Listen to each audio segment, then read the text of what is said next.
যখন আমি ছোট ছিলাম দেখেছি আমাদের পিতা সকালে উঠে অন্যের কাজে নেমে পড়েছে আমাদের মুখের অন্ন জোগানোর জন্য।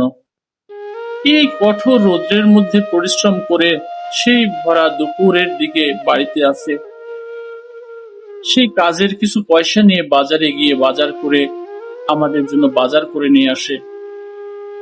কিন্তু আমরা সন্তানেরা কয়জন সেই বাবা যখন বৃদ্ধ হয়ে যায়, আমরা যখন ছোট ছিলাম চলাফেরা করতে পারতাম না, বড় কাজ করতে পারতাম না, ঠিক সেই বাবা যখন বৃদ্ধ হয়ে যায়, বাবা তো আর চলতে পারে না, ফিরতে পারে না, তার শরীরে তো সেই বল নেই। অথচ আমরা কয়জন সন্তান সেই বৃদ্ধ বাবার জন্য অন্যের কাজে যাই, যে আমার বৃদ্ধ বাবাকে একটু ভালো কিছু খাওয়াতে হবে, একটু ভালো পোশাক পরাতে হবে। অন্যের কাজ তো দূরে থাক, অনেক সন্তানের পকেটে অনেক টাকা থাকে, একটি টাকা দিয়েও বাবার সামনে ধরি না যে বাবা তুমি এই পয়সা দিয়ে কিছু কিনে খেও।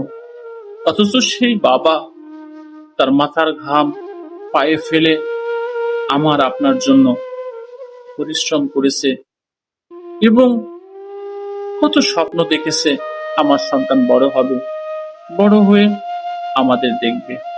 আমরা তো সেই দেখাই দেখি।